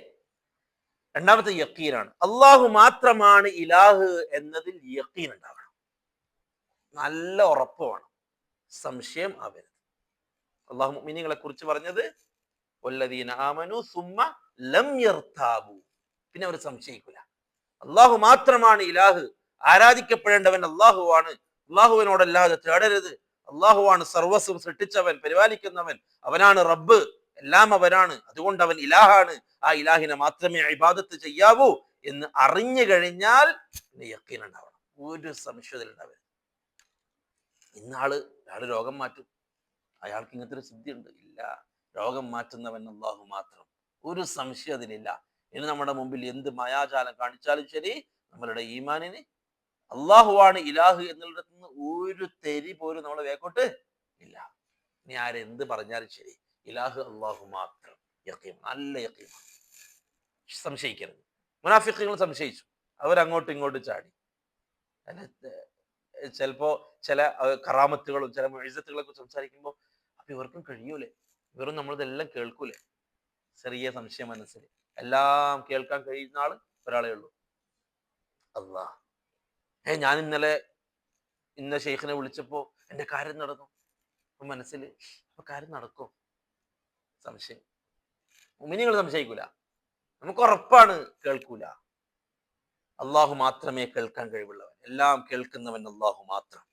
അല്ലെങ്കിൽ വഹീന്റെ അടിസ്ഥാനത്തിൽ എന്തുകൊണ്ടാണ് പ്രവാചകന്മാരുടെ മുഅ്ജിസത്തുകൾ നമ്മൾ അംഗീകരിച്ചത്? ഖുർആനും ഹദീസും പറഞ്ഞതുകൊണ്ട്. എന്തുകൊണ്ടാണ് മുൻകാലഘട്ടത്തിലുള്ള കറാമത്തുകൾ നമ്മൾ അംഗീകരിച്ചത്? അസ്ഹാബുൽ കഹ്ഫ് ഇത്രയും വർഷം കവറിൽ ഗുഹയിൽ കടന്നുറങ്ങി, നമ്മൾ അംഗീകരിക്കുന്നില്ലേ? വിശ്വസിക്കുന്നില്ല. എന്തുകൊണ്ട്? നമ്മളോട് ഖുർആനാണ് പറഞ്ഞത്, നമ്മൾ നിർബന്ധമായിട്ട് വിശ്വസിക്കും. നമ്മൾ ഹദീസാണ് പറഞ്ഞത്, നിർബന്ധം വിശ്വസിക്കും. മറിയം അലൈഹി സ്വലാത്തു വസ്സലാം മെഹ്റാബിൽ നിന്ന് ഒരു സീസണിൽ ലഭിക്കാത്ത പഴം തിന്നു, നമ്മൾ വിശ്വസിക്കുന്നു. എന്തുകൊണ്ട്? ഖുർആന്റെ നസ്സാണ്, നമ്മൾ വിശ്വസിക്കുന്നു. കറാമത്തുകൾ നമ്മൾ വിശ്വസിക്കുന്നു, മുഅ്ജിസത്തുകൾ നമ്മൾ വിശ്വസിക്കുന്നു. കറാമത്തുകൾ മുഅ്മിനീങ്ങൾക്ക് ഉണ്ടാകും, മുഅ്ജിസത്തുകൾ പ്രവാചകന്മാർക്ക് ഉണ്ടാകും, അത്ഭുതങ്ങൾ പ്രവാചകന്മാർക്ക് ഉണ്ടായിട്ടുണ്ട്, കറാമത്തുകൾ മുഅ്മിനീങ്ങൾക്ക് ഉണ്ടായിട്ടുണ്ട്, ഇനിയും ഉണ്ടാകും. നമ്മൾ വിശ്വസിക്കുന്നു, നമുക്ക് നല്ല ഉറപ്പുണ്ട് ഉണ്ടാവും എന്നുള്ള കാര്യത്തിൽ. പക്ഷേ ഒരാൾ വന്നിട്ട് ഇസ്ലാമിന്റെ ശരീഅത്തിന് നിരക്കാത്തൊരു അത്ഭുതം കാണിക്കുകയാണ്. ഒരാൾ പറയാണ്, ഞാൻ വലിയാണ്, വലിയ കറാമത്തൊക്കെ കാണിക്കുന്ന ഒരാളാണ്, അതുകൊണ്ട് എനിക്ക് ഇനി മുതൽ എന്തില്ല, കള്ള് ഹറാമില്ല, കള്ള് എനിക്ക് എന്തില്ല, ഹറാമില്ല, എനിക്ക് കള്ള് കുടിക്കാം. ഒരാൾ നിങ്ങളോട് പറയാണ് ഒരു വലിയനെ കുറിച്ച്, വലിയ കറാമത്തുള്ള മനുഷ്യനാണ്. കറാമത്തുണ്ടോ? കറാമത്ത് ഉണ്ടാവോ? ഉണ്ടാവും. മുഅ്മിനീങ്ങൾക്ക് കറാമത്ത് ഉണ്ടാവും. അപ്പൊ ഒരു വലിയനെ കാണിച്ചിട്ട് പറയാണ്, അയാൾക്ക് ഇന്ന കറാമത്തുകൾക്ക് ഉണ്ട്, അതുകൊണ്ട് ഇനി അയാൾക്ക് കള്ള് ഹറാമല്ല എന്ന് അയാൾക്ക് ഇൽഹാമ് കിട്ടിയിട്ടുണ്ട്, അള്ളാഹുവിന്റെ ഭാഗത്തു നിന്നുള്ള ബിരുദം വന്നിട്ടുണ്ട്. അംഗീകരിക്കുക അയാളെ വലിയായിട്ട്? ഇല്ല. കാരണം കള്ള് ഹറാമാണ് എന്ന് ശരീഅത്തിൽ നിയമമായതാണ്. അള്ളാഹുവിന്റെ റസൂൽ സല്ലല്ലാഹു അലൈഹി വസല്ലമ തങ്ങൾക്ക് ശേഷം ഇനി ദീനിന്റെ ശരീഅത്തിന്റെ നിയമങ്ങൾ എന്തെങ്കിലും മാറൂല, മാറൂല, ഒരിക്കലും മാറൂല. ഇനി എന്ത് അത്ഭുതം കാണിച്ചാലും, ഞാൻ അള്ളാഹിന്റെ വലിയാണ്, ഇതാ ഞാൻ പറക്കുന്നെന്ന് പറഞ്ഞ് നമ്മളെ കൺമുന്നിൽ നിന്ന് ഒരാൾ ആകാശത്തേക്ക് പറന്നു പോയാലും നമ്മൾ വിശ്വസിക്കൂല. കള്ള് ഹറാമാണെന്ന് ഖുർആന്റെ നസ്സാണ്. ഇതിനെ തിരുത്താൻ ഇനി വഹി വരണം. ഇനി വഹി വരോ? ഇല്ല. ഒരാൾ സ്വപ്നം കണ്ടു, ഇന്ന് ഷെയ്ഖ് സ്വർഗത്തിലാണ് എന്ന് ആ സ്വപ്നം കണ്ടിട്ടുണ്ട്, നമ്മൾ അംഗീകരിക്കോ? അയാള് മുവഹിദാണ് എങ്കിൽ, ഖുർആനും സുന്നത്തും അനുസരിച്ച് ജീവിച്ചു കൊണ്ടിരിക്കുന്ന, സ്വർഗത്തിലേക്ക് എത്താൻ അള്ളാഹുവിന്റെ റസൂല് പഠിപ്പിച്ച കാര്യങ്ങൾ ചെയ്യുന്ന ഒരാളാണെങ്കിൽ നമ്മൾ പറയും ചിലപ്പം അയാളുടെ അമലുകൾ കൊണ്ട് അയാൾ സ്വർഗത്തിലാണ്. എല്ലാത്തിടത്തോളം അംഗീകരിക്കില്ല. കാരണം ഖുർആൻ സ്വർഗം കൊണ്ട് വാഗ്ദാനം ചെയ്യപ്പെട്ട, അള്ളാഹുവിന്റെ റസൂലിന്റെ നാവ് കൊണ്ട് പറയപ്പെട്ട ആളുകൾക്കല്ലാതെ സ്വർഗം ഉറപ്പ് പറയാൻ പറ്റൂല. ഇന്നാള് അയാൾ സ്വർഗത്തിൽ ഉറപ്പാ? ആർക്കറിയാം? ആര് പറഞ്ഞു? ഇല്ല.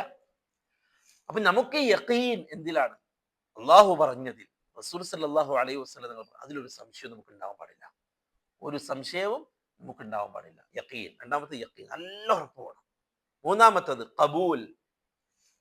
ഒന്നാമത്തെ ഇൽമ്, അത് നമ്മൾ പഠിക്കേണ്ടതാണ്. ഒന്നാമത്തെ ഇൽമ് വേണം. എന്നിട്ട് ഓരോ നമ്മൾ ഫില്ല് ചെയ്യണം. നമ്മുടെ ജീവിതത്തിൽ ഓരോന്ന് ഫില്ല് ചെയ്യണം. ഒന്നാമത്തത് ഇൽമ്, രണ്ടാമത്തത് യഖീൻ, നല്ല ഉറപ്പ് വേണം. മൂന്നാമത്തത് ഖബൂൽ. ഖബൂൽ എന്ന് പറഞ്ഞാൽ സ്വീകരിക്കൽ. എന്താണ് സ്വീകരിക്കൽ എന്ന് പറഞ്ഞാൽ? ഇപ്പൊ നമ്മൾ നിക്കാഹിന് കൈ കൊടുക്കുമ്പോൾ എന്താ പറയല്? എന്റെ മോളെ നിങ്ങൾക്ക് ഞാൻ കെട്ടിച്ചെന്നിരിക്കുന്നു എന്നൊരാള് പറയുമ്പോൾ ഭർത്താവ് എന്താ പറയല്? ഖബിൽതു നിക്കാഹഹാ വതസ്വീജഹാ, നിങ്ങളുടെ മകളെ ഞാൻ ഭാര്യയായി സ്വീകരിച്ചിരിക്കുന്നു, തൃപ്തിപ്പെട്ടിരിക്കുന്നു. അത് ഒരു അല്ലെ, നമ്മൾ പൂർണ്ണാർത്ഥത്തിൽ ഒന്നിനെ സ്വീകരിക്കാണ്. ഒരു നിലക്കും എനിക്ക് എന്തില്ല, അവിടെ ഒബ്ജക്ഷനായിട്ട് ഒന്നുമില്ല, എനിക്കവിടെ പ്രശ്നങ്ങളായിട്ട് തടസ്സങ്ങളായിട്ട് ഒന്നുമില്ല. നിങ്ങളെ മകളെ ഞാൻ പൂർണ്ണമായിട്ടും ഞാൻ സ്വീകരിച്ചിരിക്കുകയാണ് എൻ്റെ ഭാര്യയായിട്ട്, ഹലാല എൻ്റെ ഭാര്യയായിട്ട്. ഇനി അങ്ങോട്ട് അവളുടെ കാര്യം എൻ്റെ ഉത്തരവാദിത്തമാണ്. ആ ഒറ്റ വാക്കിൽ എന്തൊക്കെയാണ് അവിടെ പറഞ്ഞു വെക്കുന്നത്? ഇനി അവളുടെ ഡ്രസ്സ് എൻ്റെ ഉത്തരവാദിത്തം, ഇനി അവളുടെ താമസം എൻ്റെ ഉത്തരവാദിത്തം, ഇനി അവളുടെ സുരക്ഷിതത്വം എൻ്റെ ഉത്തരവാദിത്തം, എല്ലാം ഒരൊറ്റ വാക്കിൽ ഖബിൽതു നിക്കാഹഹാ. ഖബൂൽ ഉണ്ടാവണം. ലാ ഇലാഹ ഇല്ലല്ലാഹ് എന്ന് പറയുകയാണെങ്കിൽ അത് പൂർണ്ണാർത്ഥത്തിൽ ഞാൻ ഉൾക്കൊണ്ടിരിക്കുന്നു. ഇനി അവിടെ എനിക്ക് അഹങ്കാരമില്ല, ഇനി എനിക്ക് എന്റേതായ നിയമങ്ങളൊന്നുമില്ല.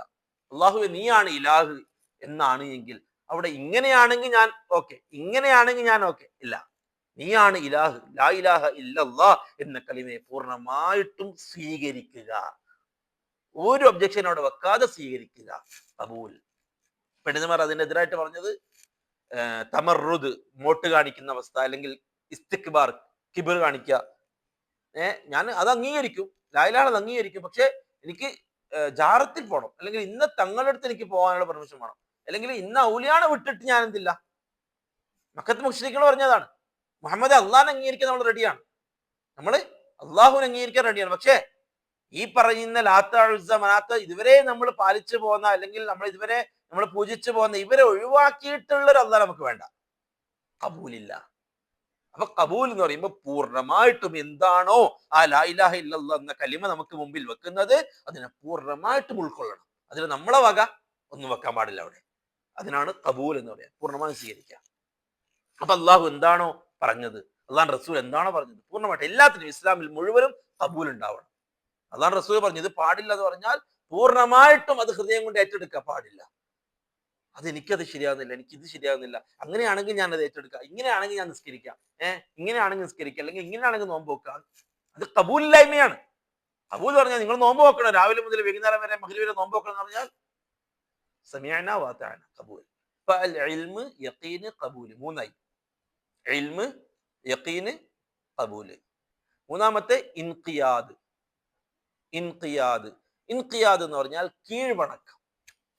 കീഴ്വണക്കം കീഴ്വണക്കം എന്ന് പറഞ്ഞാൽ പൂർണ്ണമായിട്ടും നമ്മൾ നമ്മളെ അവർക്ക് സമർപ്പിക്കുക. പിന്നെ അവിടുന്ന് അംഗീകരിച്ചു കഴിഞ്ഞാൽ പിന്നെയുള്ള ഓരോ കൽപ്പനകൾക്കും നമ്മൾ തയ്യാറാവുക. ലാ ഇലാഹ ഇല്ലല്ലാഹ് അംഗീകരിച്ച ഒരാളാണെങ്കിൽ പിന്നെ നിന്നോട് അത് ചെയ്യാൻ പാടില്ല എന്ന് പറഞ്ഞാൽ അത് ചെയ്യാൻ ഞാനില്ല. അവിടെ പോകരുത് എന്ന് പറഞ്ഞാൽ അവിടെ പോവാൻ ഞാനില്ല. ഇന്നാളെ വിളിക്കരുത് എന്ന് പറഞ്ഞാൽ വിളിക്കാൻ ഞാനില്ല. പൂർണ്ണമായിട്ടും കീഴൊതുങ്ങുക. പിന്നെ നമുക്ക് നമ്മുടേതായ അഭിപ്രായങ്ങളില്ല, നമുക്ക് നമ്മുടേതായ ഡിമാൻഡുകളൊന്നുമില്ല. കീഴൊതുക്കം, പൂർണ്ണമായി കീഴൊതുക്കം. ഇസ്തിസ്ലാം എന്ന് പറയും. പൂർണ്ണമായി കീഴൊതുങ്ങുക, അതാണ് ഇസ്തിസ്ലാം. ഇൻഖിയാദ് കീഴ്വണക്കം. പിന്നെ കലിമയുടെ തേട്ടം അനുസരിച്ച് എന്തൊക്കെ നമ്മളോട് ഓണത്തിന്റെ വിഷയങ്ങളൊക്കെ നമ്മൾ സംസാരിച്ചു, പാടില്ല എന്ന് പറഞ്ഞു, പാടില്ല. കീഴ്വണക്കാണ്. അള്ളാഹുവിന്റെ ലാ ഇലാഹ ഇല്ലല്ലാഹ് എന്ന കലിമയുടെ തേട്ടം അതാണ് എങ്കിൽ ഞാൻ റെഡി, എനിക്ക് അതിന്റെ പുറത്ത് പറയാനില്ല. ഇൻഖിയാദ് നാലാമത്തത്. ഇൽമ്, യഖീന്, ഖബൂല്, ഇൻഖിയാദ് 4. അഞ്ചാമത്തത് സിദ്ഖ്, സത്യസന്ധമാവുക. സത്യസന്ധമാവുക. ലാ ഇലാഹ ഇല്ലല്ലാഹ് കലിമ പറയൽ സത്യസന്ധമായിട്ട് പറയുക. സത്യസന്ധതയുടെ ഓപ്പോസിറ്റ് എന്താ? സത്യസന്ധതയുടെ ഓപ്പോസിറ്റ് കളവ്, കദിബ്. ചില ആളുകൾ അങ്ങനെയുണ്ട്, മുനാഫിഖീങ്ങൾ കള്ളന്മാരാണ്. നിഫാഖ് കള്ളമാണ്. അതായത് പുറത്തെന്ത് പറയും, ഞാൻ മുസ്ലിമാണ്, ഞാൻ ലാ ഇലാഹ പറഞ്ഞ ആളാണ്, പക്ഷെ അവൻ പറഞ്ഞത് സത്യസന്ധമല്ല, അവൻ കള്ളാണ് പറഞ്ഞത്. എങ്ങനെയാ ആ പറഞ്ഞത് കള്ളമാണെന്ന് തെളിയുക? പ്രവർത്തനങ്ങൾ. ഒരാൾ ഒരു കാര്യം പറഞ്ഞു കഴിഞ്ഞാൽ ആ പറഞ്ഞത് കള്ളമാണ് എന്ന് അവന്റെ പ്രവർത്തനങ്ങൾ തെളിയിക്കും. അപ്പൊ അള്ളാഹു മാത്രമേ എനിക്ക് ഇലാഹായിട്ടുള്ളൂ എന്ന് പ്രഖ്യാപിച്ച ഒരാൾ, അള്ളാഹു അല്ലാതെ വേറെ ആരെയും ഞാൻ വിളിക്കില്ല എന്ന് പ്രഖ്യാപിച്ച ഒരാൾ, ആ പറഞ്ഞത് സത്യസന്ധമല്ല എന്ന് നമുക്ക് തെളിയൽ അവൻ അല്ലാത്ത ഒരാൾ വിളിക്കുന്നുണ്ട് എങ്കിലും പറഞ്ഞ കള്ളാണ്, അവൻ പറഞ്ഞ കള്ളമാണ്. അല്ല, ജീവിതത്തിൽ നമ്മൾ എല്ലാ കാര്യം എടുത്തു നോക്കിയോ. ഒരാളൊരു സത്യമായിട്ടും എന്ന് പറഞ്ഞിട്ടൊരു കാര്യം പറയാ, എന്നിട്ട് കുറച്ചു മുമ്പ് ഓന് അതിനെതിരായ ഒരു കാര്യം ചെയ്യുമ്പോൾ നീയല്ലേ പറഞ്ഞത്, അപ്പൊ സത്യമായിരുന്നില്ല നീ പറഞ്ഞത്, നീ പറഞ്ഞത് കള്ളമാണ്. അപ്പൊ സിദ്ഖിന്റെ ഓപ്പോസിറ്റ് കള്ളമാണ്. അപ്പൊ സത്യസന്ധമായിട്ട് ലാ ഇലാഹ ഇല്ലല്ലാഹ് പറയണം, സത്യസന്ധമായിട്ട് പറയണം. അള്ളാഹു മാത്രമേ ഇലാഹുള്ളൂ എന്ന് പറഞ്ഞാൽ പിന്നെ വേറൊരാളിലേക്ക് തിരിയരുത്. അപ്പോഴാണ് നീ പറഞ്ഞത് സത്യമാവുക. അപ്പൊ ജാറത്തിലേക്ക് പോകാൻ പാടില്ല, നബീനെ വിളിക്കാൻ പാടില്ല, മുഹമ്മദ് നബിയെ എന്നെ കാക്കണേ പറയാൻ പാടില്ല, ബദരീങ്ങളെ എന്നെ രക്ഷിക്കണേ പറയാൻ പാടില്ല. കാരണം നീ പറഞ്ഞ കലിമത്തിനെതിരാണ്. അതുകൊണ്ടാണ് നമ്മൾ പറഞ്ഞത് ലാ ഇലാഹ ഇല്ലല്ലാഹ് പറഞ്ഞത് ശരിയായിട്ടില്ല. നിങ്ങൾ പറഞ്ഞ മൂപ്പര് ലാ ഇലാഹ ഇല്ലല്ലാഹ് പറഞ്ഞ ആളല്ലേ, മുസ്ലിമീങ്ങളല്ലേ, അവരെന്തിനാ നിങ്ങൾ പറയുന്നത്? ഓക്കെ, നിങ്ങൾ ലാ ഇലാഹ ഇല്ലല്ലാഹ് പറഞ്ഞു, പക്ഷെ അത് ഇസ്ലാം പറഞ്ഞതുപോലെ ആയിട്ടില്ല. ആ ലാ ഇലാഹ ഇല്ലല്ലാഹ് എന്ന കലിമയുടെ തേട്ടം പോലെ ആയിട്ടില്ല. അതിൽ പ്രശ്നങ്ങൾ വന്നിട്ടുണ്ട്. അവിടെയാണ് നമ്മൾ തിരുത്തുന്നത്. നിങ്ങൾ കലിമ പറഞ്ഞു എന്നുള്ളത് നമ്മൾ അംഗീകരിക്കുന്നു. നിങ്ങൾ നാവ് കൊണ്ട്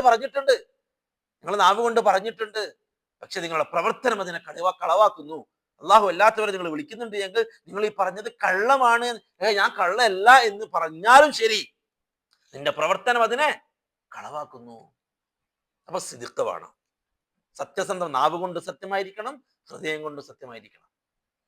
നേരത്തെ നമ്മൾ കബൂല് പറഞ്ഞു, കബൂൽ നാവ് കൊണ്ടും കബൂൽ ചെയ്യണം, ഹൃദയം കൊണ്ടും കബൂൽ ചെയ്യണം. അപ്പൊ ഇൽമ്, യഖീന്, കബൂല്, ഇൻഖിയാദ്. അഞ്ചാമത്തെ സിദ്ഖ്. ആറാമത്തെ ഇഖ്ലാസ്. നിഷ്കളങ്കമായിരിക്കുക. നിഷ്കളങ്കതയുടെ ഓപ്പോസിറ്റ് എന്താ? കപടത, നിഫാഖ്. കളങ്കമുള്ളത് അല്ലെ? ഈ പറഞ്ഞ പോലെ തന്നെ ചാഞ്ചാട്ടമുള്ളത്. നിഷ്കളങ്കമല്ല. അഖ്ലിസു, നിങ്ങൾ നിഷ്കളങ്കരാവുക.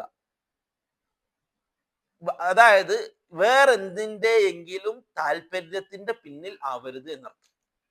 ലാ ഇലാഹ ഇല്ലല്ലാഹ് അംഗീകരിച്ചത് മറ്റെന്തെങ്കിലും നേടാൻ, അല്ലെങ്കിൽ ആരെയെങ്കിലും ബോധിപ്പിക്കാൻ, അല്ലെങ്കിൽ ഒരാൾക്ക് മുസ്ലിം ആയി കഴിഞ്ഞാൽ നിങ്ങൾക്ക് ഇന്നൊക്കെ ഓഫർ ഉണ്ട് എന്നൊരാൾ പറഞ്ഞു. അപ്പൊ ആ ഓഫർ കിട്ടാൻ വേണ്ടിട്ട് എന്ത് ചെയ്ത് ഒരാൾ ലാ ഇലാഹ ഇല്ലല്ലാഹ് പറഞ്ഞു. കപടനാണ്. എനിക്ക് ഇഖ്ലാസ് ഉണ്ടോ പറഞ്ഞതില്? ഇല്ല, ഇഖ്ലാസ് ഇല്ല. ഇത്ര പൈസ തരാം, അങ്ങനെ നീ മുസ്ലിം ആയി കഴിഞ്ഞാൽ എനിക്ക് ഇത്ര പൈസ തരാം. അല്ലെങ്കിൽ ഒരു നാട്ടിൽ ജീവിക്കാണ്, എല്ലാവരും മുസ്ലിമുകളാണ്, അപ്പൊ ഇവിടെ മറ്റൊരു മതസ്ഥനായിട്ട് ജീവിച്ചു കഴിഞ്ഞാൽ ചിലപ്പോൾ ഒരു സുഖം ഉണ്ടാവില്ല, ആനുകൂല്യങ്ങളൊക്കെ കുറയും. അതുകൊണ്ട് എന്ത് ചെയ്താ, ലാ ഇലാഹ ഇല്ലല്ലാഹ് പറഞ്ഞിട്ട് അവരുടെ കൂടെ കൂടിക്കളയാ. ഓൻ ഇഖ്ലാസ് നഷ്ടപ്പെട്ടു. ഇഖ്ലാസോട് കൂടി അല്ല പറഞ്ഞത്, ഓന്റെ ആ കാര്യം നേടാൻ വേണ്ടിയാണ് ആ ലാ ഇലാഹ ഇല്ലല്ലാഹ് പറയൽ. ആ കാര്യം നേടാൻ വേണ്ടിയാണ് അത് ചെയ്യൽ. സ്വീകരിക്കപ്പെടില്ല. ഇഖ്ലാസ് നിർബന്ധമാണ്. നിഷ്കളങ്കമായിട്ട് അള്ളാഹുവാണ് ഇലാഹ് എന്ന് അറിഞ്ഞ് മനസ്സിലാക്കി നിഷ്കളങ്കമായിട്ട് തന്നെ, മറ്റൊന്നിനെയും താല്പര്യപ്പെടാതെ അല്ലെങ്കിൽ മറ്റൊന്നിനു വേണ്ടിയും അല്ലാതെ അള്ളാഹുവിന്റെ തൃപ്തിക്ക് വേണ്ടി മാത്രമായിരിക്കണം ഈ അംഗീകാരം. ലാ ഇലാഹ ഇല്ലല്ലാഹ്. ആറെണ്ണായി ഇഖ്ലാസ്. ലാസ്റ്റ് വൺ മഹബ്ബ, ഇൽമ്, യഖീന്, പിന്നെ ഖബൂല്, പിന്നെ ഇൻഖിയാദ്, സിദ്ഖ്, ഇഖ്ലാസ്. ലാസ്റ്റ് വൺ മഹബ്ബ, സ്നേഹം ഉണ്ടാവണം. സ്നേഹത്തോടു കൂടിയാണ് ചെയ്യേണ്ടത്, സ്നേഹത്തോടു കൂടി അംഗീകരിക്കണം. സ്നേഹത്തിന്റെ ഓപ്പോസിറ്റ് എന്താ? വെറുപ്പ്, ദേഷ്യം. ദേഷ്യം. ഒരാൾ മുസ്ലിമാണ്, അള്ളാഹുവിനെ അംഗീകരിക്കുന്നു, പക്ഷെ മനസ്സിൽ എന്തില്ല? ഒരു താല്പര്യമില്ല. ആള് പള്ളിയിൽ എഴുതി നിസ്കരിക്കുന്നുണ്ട്, അല്ലെങ്കിൽ അതൊക്കെ ചെയ്യുന്നുണ്ട്, മുസ്ലിമായിട്ട് ജീവിക്കുന്നുണ്ട്, മൂപ്പരുടെ മനസ്സിന് വലിയ താല്പര്യമൊന്നും ഇല്ലെന്ത് ഇങ്ങനെയൊക്കെ ചെയ്യണം എന്നുള്ളതിൽ. പക്ഷെ എല്ലാവരും അങ്ങനെയാണ്, വീട്ടിലങ്ങനെയാണ്, നാട്ടിലങ്ങനെയാണ്. അതുകൊണ്ട് ഞാൻ നവാഖിദുൽ ഇസ്ലാമിൽ മുഹമ്മദ് അബ്ദുൽ വഹാബ് റഹിമഹുല്ലാഹ് പറഞ്ഞു, മൻ അബ്ഗള ശൈഅൻ മിമ്മാ ജാഅ ബിഹി റസൂൽ സല്ലല്ലാഹു അലൈഹി വസല്ലം, നബി സല്ലല്ലാഹു അലൈഹി വസല്ലം തങ്ങൾ കൊണ്ടുവന്ന ഏതെങ്കിലും ഒരു കാര്യത്തോട് ഒരാൾ വെറുപ്പ് കാണിച്ചാൽ, അനിഷ്ടം കാണിച്ചാൽ, വലൗ അമില ബിഹി, അവൻ അത് ചെയ്യുന്നുണ്ടെങ്കിലും ശരി, കഫറ, അവൻ കാഫിറാണ്. ഓൻ ചെയ്യുന്നുണ്ടെങ്കിലും ശരി. മനസ്സിലാക്കണം, മഹബത്തിന്റെ പ്രത്യേകതയാണ്. നമ്മൾ വെറുതെ നിസ്കരിച്ചാൽ പോരാ, ഇഷ്ടത്തോടെ നിസ്കരിക്കണം. ഒരാൾ നിസ്കരിക്കുന്നുണ്ട്, പക്ഷെ ഇതൊക്കെ വെറുതെയാണ്, വലിയ കാര്യമൊന്നുമില്ല, വലിയ താല്പര്യമൊന്നുമില്ല, ഓൻ കാഫിറാണ്. ഓനിക്ക് അതിനോട് അനിഷ്ടമുണ്ട്. ഓനത് ചെയ്യുന്നുണ്ടോ? ഓനത് ചെയ്യുന്നുണ്ട്, എന്നാലും ശരി അവൻ ദേഷ്യത്തോട് താല്പര്യമില്ലായ്മയോടാണ് ചെയ്യുന്നതെങ്കിൽ ഓൻ കാഫിറാണ്. അതുകൊണ്ട് മഹബത്ത് നിർബന്ധമാണ്. ഇത് ഷർത്താണ്, ലാ ഇലാഹ ഇല്ലല്ലാഹ് ഡിമാൻഡ്സ് ആണ്. ഒരാൾ മുസ്ലിം ആണെന്നുണ്ടെങ്കിൽ തൃപ്തിപ്പെടണം, ഇസ്ലാം എനിക്കിഷ്ടമാണ്, ലാ ഇലാഹ ഇല്ലല്ലാഹ് അല്ലാഹ് മാത്രമാണ് ഇലാഹ് എന്നതോട് എനിക്കിഷ്ടമാണ്. അള്ളാഹു പറഞ്ഞു, അള്ളാഹു അല്ലാത്തവരെ വിളിച്ചു തേടുന്ന ആളുകൾ യുഹിബ്ബൂനഹും കഹുബ്ബില്ലാഹ്. അള്ളാഹ് പറയാണ്, ഔലിയാക്കളെയും മറ്റും വിളിച്ചു തേടുന്ന, അള്ളാഹു അല്ലാത്തവരെ വിളിച്ചു തേടുന്നതിനെ കുറിച്ച് അള്ളാഹ് പറയാണ്, യുഹിബ്ബൂനഹും, അവർ അവരെ ഇഷ്ടപ്പെടുന്നു. അള്ളാഹു അല്ലാത്ത ഈ പറഞ്ഞ ജാറങ്ങളെയും ആളുകളെയും അവർ ഇഷ്ടപ്പെടുന്നു. എങ്ങനെ? കഹുബ്ബില്ലാഹ്, അള്ളാഹിനെ ഇഷ്ടപ്പെടുന്നത് പോലെ. അപ്പം അള്ളാഹുവിനെ ഇഷ്ടപ്പെടുന്നത് പോലെ ഇഷ്ടപ്പെട്ടാലേ ഇലാഹായിട്ട് അവർക്ക് അവിടെ എത്താൻ പറ്റുള്ളൂ. അള്ളാഹു അല്ലാത്ത ഒരാളെ വിളിച്ച് തേടുന്നുണ്ട് എങ്കിൽ എന്റെ പ്രയാസം മാറ്റാൻ അയാൾക്ക് കഴിയുമെന്ന് വിശ്വസിച്ച് അയാളോട് തേടുകയും അയാൾക്ക് നേർച്ച നടത്തുകയും വഴിപാട് നടത്തുകയും എല്ലാം ചെയ്യുന്നുണ്ട് എങ്കിൽ അതിന്റെ അർത്ഥം അയാൾ ഇഷ്ടപ്പെടുന്നു എന്നുള്ളതാണ്. ആര് അള്ളാഹുവിലേക്ക് പോകേണ്ട ഇഷ്ടം അവരിലേക്ക് പോയി. അതുകൊണ്ട് അള്ളാഹ് പറഞ്ഞു, യുഹിബ്ബൂനഹും, ഞാൻ ഇഷ്ടപ്പെടുന്നു, എനിക്ക് അള്ളാഹിനെ മാത്രമേ ഇഷ്ടമുള്ളൂ എന്നുള്ള അവന്റെ വാക്ക് കളവാണ്. കാരണം അവൻ എന്ത് ചെയ്യാണ്? അള്ളാഹ്ക്ക് കൊടുക്കേണ്ടത് അവിടെ കൊടുക്കുന്നുണ്ട്, നേർച്ച അവിടെ ചെയ്യുന്നുണ്ട്, വഴിപാട് അവിടെ നടത്തുന്നുണ്ട്. അവരെ കുറിച്ച് പറയുമ്പോൾ അവൻ വലിയ വാചാലമായി സംസാരിക്കുന്നുണ്ട്. അള്ളാഹ് പറയാണ്, അവൻ എന്ത് ചെയ്യുന്നുണ്ട്? അവർ ഇഷ്ടപ്പെടുന്നുണ്ട്, അവരുടെ മനസ്സിൽ അവർക്ക് ഇഷ്ടമുണ്ട്. അപ്പൊ മഹബത്ത്, സ്നേഹം ഉണ്ടാവുക എന്നുള്ളത് ലാ ഇലാഹ ഇല്ലല്ലാഹയുടെ ഷർത്താണ്, സ്നേഹത്തോടു കൂടി. അപ്പൊ ഇൽമ് വേണം, യഖീന് വേണം, ഖബൂല് വേണം, ഇൻഖിയാദ് വേണം, സിദ്ഖ് വേണം, ഇഖ്ലാസ് വേണം, മഹബത്ത് വേണം. ഈ 7 എണ്ണം പൂർണ്ണമായും പാലിക്കുമ്പോഴാണ് ഒരാൾ പറഞ്ഞ ലാ ഇലാഹ ഇല്ലല്ലാഹ് എന്ന കലിമ അത് പെർഫെക്ഷനോട് കൂടി ആയിട്ടുണ്ട്, പെർഫെക്റ്റ് ആയിട്ടുണ്ട് എന്ന് നമുക്ക് പറയാൻ പറ്റുള്ളൂ. ഇതിലേതെങ്കിലും ഒന്ന് പോയാൽ ലാ ഇലാഹ ഇല്ലല്ലാഹ് ഡാമേജ് വന്നു. അതുകൊണ്ടാണ് നമ്മൾ പറഞ്ഞത്, സാമ്പാർ കണക്കെ ആക്കരുത് തൗഹീദ്. ഇസ്ലാമിന് വ്യക്തമായ നിയമങ്ങളുണ്ട്, ഇസ്ലാമിന് വ്യക്തമായ ഉസൂലുകളുണ്ട്, ഇസ്ലാമിന് തെളിവടിസ്ഥാനത്തിലെ കാര്യങ്ങൾ മുമ്പോട്ട് പോകുള്ളൂ. അല്ലാതെ എല്ലാരും നല്ലവര്, എല്ലാരും മുസ്ലിമീങ്ങള്, എല്ലാരും ലാ ഇലാഹ ഇല്ലല്ലാഹ് പറഞ്ഞവര്, എല്ലാരും സ്വർഗത്തില്, ആരെയും കുറ്റം പറയണ്ട, എല്ലാരും ജീവിച്ചു പോയിക്കോട്ടെ, അതില്ല, അങ്ങനെയൊന്നുമില്ല. അങ്ങനൊന്നുമില്ല. ഇസ്ലാമിൽ അന്ന് മുതലേ റസൂലുള്ളാഹി സ്വല്ലല്ലാഹു അലൈഹി വസല്ലമ തങ്ങൾ ഖദരിയാക്കളെ കുറിച്ച് പറഞ്ഞത് മജൂസ് ഹാദിഹിൽ ഉമ്മ, എന്റെ ഉമ്മത്തിലെ മജൂസികളാണ് ഖദരിയാക്കള്. ഷഹാദത്ത് പറഞ്ഞ മുസ്ലിമീങ്ങളെ കുറിച്ചാണ് പറഞ്ഞത്. ഖദരിയാക്കൾ ഷഹാദത്ത് പറഞ്ഞ മുസ്ലിമീങ്ങളെ കുറിച്ചാണ് അള്ളാഹു റസൂൽ പറഞ്ഞത്, എന്റെ ഉമ്മത്തിലെ മജൂസികളാണ് അവർ. ഖവാരിജികളെ കുറിച്ച് അള്ളാഹു റസൂൽ എന്താ പറഞ്ഞത്? ഖിലാബു അഹ്ലിന്നാർ, നരകത്തിലെ പട്ടികളാണ് ഖവാരിജികൾ എന്ന് അള്ളാഹുവിന്റെ റസൂൽ സല്ലല്ലാഹു അലൈഹി വസല്ലം ഞങ്ങൾ ഖവാരിജികളെ കുറിച്ച് പറഞ്ഞത്. ഖവാരിജികൾ ഏതെങ്കിലും മതക്കാരാ? അല്ല, മുസ്ലിമീങ്ങൾ.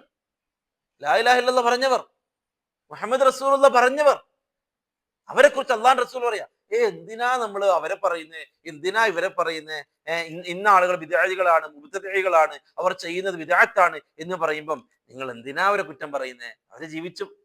അങ്ങനെ ഒരു ദീനില്ല. നമ്മൾ ദായികളാണ്, വ്യക്തമാക്കി കൊടുക്കണം ആരാണ് മുസ്ലിം, എന്താണ് ഇസ്ലാം, എന്താണ് തൗഹീദ്, എന്താണ് ബിദ്അത്ത്, എന്താണ് ഇത് വ്യക്തമാക്കി കൊടുക്കൽ നമ്മുടെ ബാധ്യതയാണ്. അല്ലാതെ എല്ലാരും സ്വർഗത്തിലേക്കുള്ള ആളുകൾ, ഇവ വിശ്വസിക്കുന്നത് മടവൂരിനോട് തേടാം, മൊയ്തി ഷേഖ് എന്ന് വിളിച്ചാൽ മൊയ്തി ഷേഖ് എല്ലാരെയും കേൾക്കുകയും ഉത്തരം ചെയ്യുകയും ചെയ്യും എന്ന് വിശ്വസിക്കുന്ന ഒരാള്, അടുത്ത ആൾ വിശ്വസിക്കുന്നത് ഹറാമുകളൊക്കെ നമുക്ക് ചില ഹറാമുകളൊക്കെ നമുക്ക് ചെയ്യാം, അത് പ്രശ്നമൊന്നുമില്ല.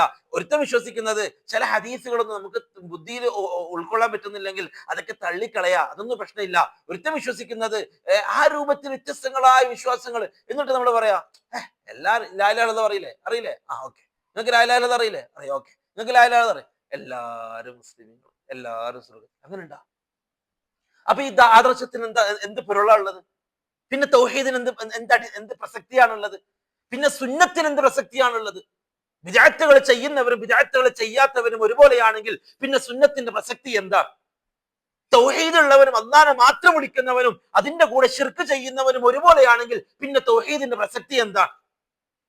ഹദീസ് അടിസ്ഥാനത്തിൽ കാര്യങ്ങൾ ചെയ്യുന്നവനും എന്നാൽ നമുക്ക് ഹദീസിന്റെ ഒന്നും ആവശ്യമില്ല, ഖുർആൻ പറഞ്ഞൊക്കെ കേട്ടാൽ മതി എന്ന് പറയുന്നവനും എങ്ങനെ ഒരുപോലെയാവുക? പ്രിയപ്പെട്ടവരെ? നമുക്ക് ഖുർആൻ മതി, ഖുർആന്റെ ആളുകളാണ് നമ്മൾ എന്ന് പറഞ്ഞ് ഹദീസിനെ തള്ളുന്ന ഒരു വിഭാഗം ആളുകൾ, അവർക്ക് ഹദീസ് വേണ്ട. ഹദീസ് മുഹമ്മദ് നബി പറഞ്ഞല്ലേ, അത് പിന്നെ കുറെ ആളുകൾ കേട്ട് അങ്ങനെ ഇങ്ങനെയൊക്കെ പറഞ്ഞാൽ അതൊന്നും നമുക്ക് സ്വീകരിക്കാൻ പറ്റൂല, അതിലൊക്കെ എന്തൊക്കെ പ്രശ്നങ്ങൾ വന്നിട്ടുണ്ട്, ഈ ബുഖാരി എന്ന് പറയുന്നത് നല്ല ആളൊന്നല്ല എന്ന രൂപത്തിൽ ഹദീസുകൾ നിഷേധിക്കുന്ന ഒരാള്, സ്വഹീഹായ രൂപത്തിൽ അള്ളാഹുവിന്റെ റസൂലിന്റെ വാക്കുകൾ നമുക്ക് മുമ്പിൽ എത്തിയിട്ട് അത് അംഗീകരിക്കണമെന്ന് വിശ്വസിക്കുന്ന അള്ളാഹുവിന്റെ റസൂല് വഹ്യടിസ്ഥാനത്തിൽ അല്ലാതെ കാര്യങ്ങൾ സംസാരിക്കൂല. അള്ളാഹുവിന്റെ റസൂലിന്റെ ഹദീസ് അത് സ്വഹീഹായിട്ടാണോ നിങ്ങൾക്ക് കിട്ടിയത്, അത് വഹ്യ് അംഗീകരിക്കലാണ് എന്ന് വിശ്വസിക്കുന്ന ഒരാളും ഒരു ഹദീസിനെ തള്ളുന്ന ഒരാളും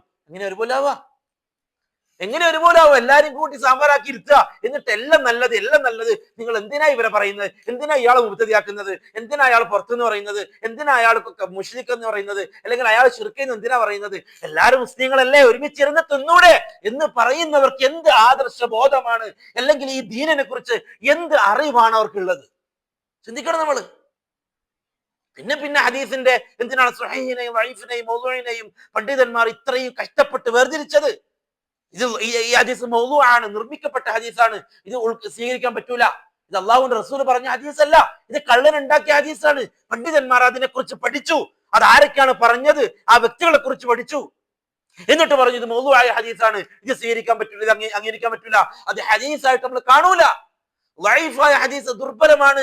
ആ ഹദീസ് പറഞ്ഞ ആളുകളിൽ ചില ആളുകൾ അത്ര ശരിയല്ല, അവർ ഒരുപക്ഷെ അല്ലാഹുവിന്റെ റസൂലിന്റെ പേരിൽ കളവ് പറയാൻ സാധ്യതയുണ്ട് എന്ന അടിസ്ഥാനത്തിൽ ഹദീസുകളെ ദുർബലമായതും ദുർബലമല്ലാത്തതും ശക്തമായ ദുർബലതയുള്ളതും എന്നാൽ നമുക്ക് പറ്റുന്ന ചില കാര്യങ്ങളുള്ളതും എന്ന രൂപത്തിൽ പണ്ഡിതന്മാർ കാറ്റഗറി തിരിച്ചു. എന്തിന്? ഹദീസ എന്ന് പറഞ്ഞതൊക്കെ ഖാല റസൂലുള്ളാഹി എന്ന് പറയുന്നതൊക്കെ നമുക്ക് അമൽ ചെയ്യാം എന്നാണെങ്കിൽ പിന്നെ ഈ വേർതിരിവ് എന്തിനാ? അതുകൊണ്ട് നമ്മൾ എന്തെങ്കിലും പറഞ്ഞിട്ടാ എല്ലാം ദീനാണ് ഇല്ല.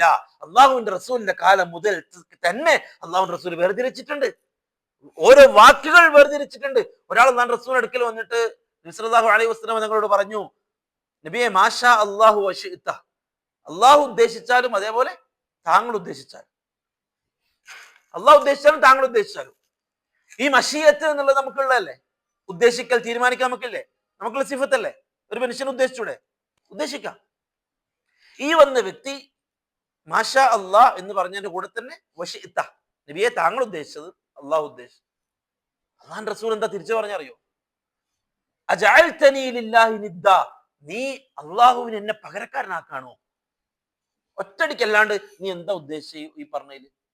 നീ ഇപ്പൊ ഈ പറഞ്ഞ വാക്കിൽ എന്താ ഉദ്ദേശിച്ചത്? ഞാൻ അള്ളാഹിനെ പോലെ ആണെന്നാണോ നീ ഉദ്ദേശിച്ചത്? അതല്ല, അള്ളാഹ് റസൂൽ ചോദിച്ചിട്ടില്ല. അള്ളാഹ് റസൂൽ മുറിക്കാണ് അവിടെ വാക്ക്, അത് പറയാൻ പറ്റില്ല. അത് പറയാൻ പറ്റില്ല. മാഷാ അള്ളാഹ് എന്ന് പറഞ്ഞാൽ മതി. പക്ഷെ ഇത്ത എന്ന് കൂടി പറഞ്ഞപ്പോ നീ എന്നെ അള്ളാഹുൽ പങ്കുകാരനാക്കാണോ എന്ന് അള്ളാഹ് റസൂൽ ചോദിക്കണം. യാത്ര ചെയ്യുന്ന സമയത്ത് ഖുറൈശ് ജാഹിലിയ സമയത്ത് ഇവരെ വാള് തൂക്കിയിടും, ഒരു വർക്കത്തിന് വേണ്ടിയിട്ട് മരത്തിൽ വാള് തൂക്കിയിടും. എന്തിനാ? യുദ്ധത്തിനൊക്കെ നമുക്ക് ശക്തി കിട്ടും, യുദ്ധത്തിന് നമ്മൾ ജയിക്കും എന്ന രൂപത്തിൽ വാള് തൂക്കിയിടും ഒരു മരത്തുമേല്. സഹാബാക്കളെ കൂടെ അള്ളാഹ് റസൂൽ നടക്കുമ്പോൾ സഹാബാക്കൾ പറഞ്ഞു, നബിയെ ഇജ്അൽ ലനാ ദാതു അൻവാത്തിൻ കമാ ലഹും ദാതു അൻവാത്ത്, നബിയെ നമുക്ക് ഇതേപോലെ ഒരു സെറ്റപ്പ്, നമുക്കിങ്ങനെ അല്ലെ, മനുഷ്യന്മാരാണ് സഹാബാക്കൾ, മനുഷ്യന്മാരാണ്, നമുക്കൊരു ഒരു മരം അല്ലെങ്കിൽ അതേപോലെ എന്തെങ്കിലും സംഗതി നമുക്ക് അങ്ങനെ ഒരു ചെയ്യാൻ.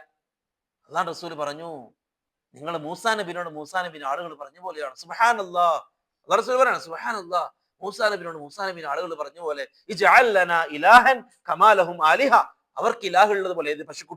പശുക്കുട്ടിനെ കണ്ടപ്പോൾ മൂസാ നബിന്റെ ടീം ചോദിച്ചു, നമുക്ക് അതേപോലെ ഒരു പശുക്കുട്ടി നമുക്ക് പൂജിക്കാം. ഇത് ഒരു മനുഷ്യന്റെ തുണയായ ഒരു താല്പര്യമാണ് എന്തെങ്കിലും ഒരു സാധനത്തെ. അതുകൊണ്ടാണ് ജാനങ്ങൾ ഇത്രയും പൂജിക്കപ്പെടുന്നത്. ജാറത്തിൽ പൂവിടുക, ജാറത്തിൽ വിളക്കത്തിക്കുക, രസമുള്ള പരിപാടിയാണ്. അവിടെ വിളക്കത്തിക്കുക, അത് തുടച്ചുകൊണ്ടിരിക്കുക, മിനുക്കിക്കൊണ്ടിരിക്കുക, അല്ലെ? കഅബ കണ്ടാലും ഇത് കണ്ടാലൊക്കെ ഒരു മനുഷ്യന്റെ തുണയാണ്, ഒരു ഭവ്യത. അതുകൊണ്ട് കഅബ ഇങ്ങനെ തടവിയിട്ട് മേത്തെടുക്കുക, അതുകൊണ്ട് കാര്യമുണ്ടോ? ഇല്ല.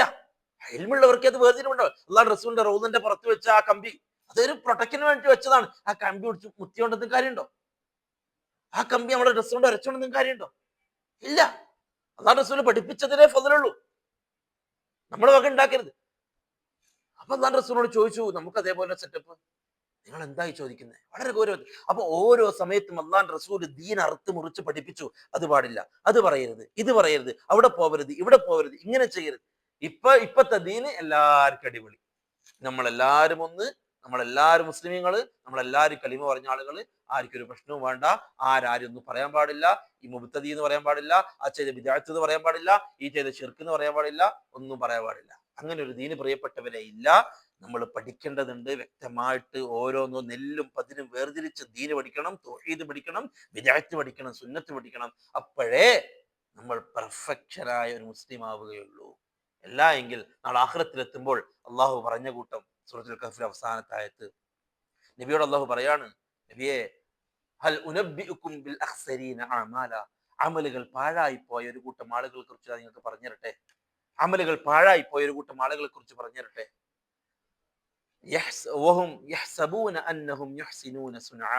അവർ കരുതിപ്പോയി അവർ ചെയ്തതെല്ലാം നല്ല കാര്യങ്ങളാണെന്ന് അവർ കരുതിപ്പോയി, പക്ഷേ എല്ലാം പാഴായി പോയി നബിയെ. അവർ കരുതാണ് നമ്മൾ ചെയ്യുന്നതൊക്കെ നല്ല കാര്യമാണ്. അബൂബക്കറിനെയും ഉമറിനെയും റളിയല്ലാഹു അൻഹും അവരെ കാഫിറാക്കുന്ന ഷിയാക്കൾ എന്താ കരുതുന്നത്? നമ്മൾ ഭയങ്കര പുണ്യപ്രവൃത്തിയാണ് ചെയ്യുന്നത്. ആയിഷ ബിബിനെ സാനി വ്യഭിചാരിയാണെന്ന് പറയുന്ന ഷിയാക്കൾ എന്താ കരുതുന്നത്? നമ്മൾ വലിയ പുണ്യപ്രവൃത്തിയാണ് ചെയ്യുന്നത്. അങ്ങനെ ഓരോന്നോരോന്ന് എടുക്കും. അല്ലാഹു സുബ്ഹാനഹു വ തആല കാര്യങ്ങൾ മനസ്സിലാക്കാനുള്ള തൗഫീഖ് നസീബാക്കട്ടെ. ദീന് പോലെ പഠിക്കാനും ഖുർആനും ഹദീസും എന്താണോ ദീനായിട്ട് പഠിപ്പിച്ചത് അത് ക്ലിയർ ആയിട്ട് പഠിക്കാനും അതനുസരിച്ച് അമൽ ചെയ്യാനും കളങ്കമില്ലാത്ത ദീനുമായിട്ട് അള്ളാഹുവിന്റെ മുമ്പിൽ വന്ന് നിൽക്കാനും അള്ളാഹു നല്ല തൗഫീഖ് നൽകി അനുഗ്രഹിക്കുമാറാവട്ടെ. അഖൂലു ഖൗലി ഹാദാ വഅസ്തഗ്ഫിറുല്ലാഹ ലീ വലക്കും വലിജമീഇൽ മുസ്ലിമീന വൽ മുസ്ലിമാത്തി വസ്തഗ്ഫിറൂഹു ഇന്നഹു ഹുവൽ ഗഫൂറുർ റഹീം. അസ്സലാമു അലൈക്കും വറഹ്മത്തുള്ളാഹി വബറകാതുഹു. സുബ്ഹാനകല്ലാഹുമ്മ വബിഹംദിക അഷ്ഹദു അൻ ലാ ഇലാഹ ഇല്ലാ അൻത അസ്തഗ്ഫിറുക വഅതൂബു ഇലൈക്.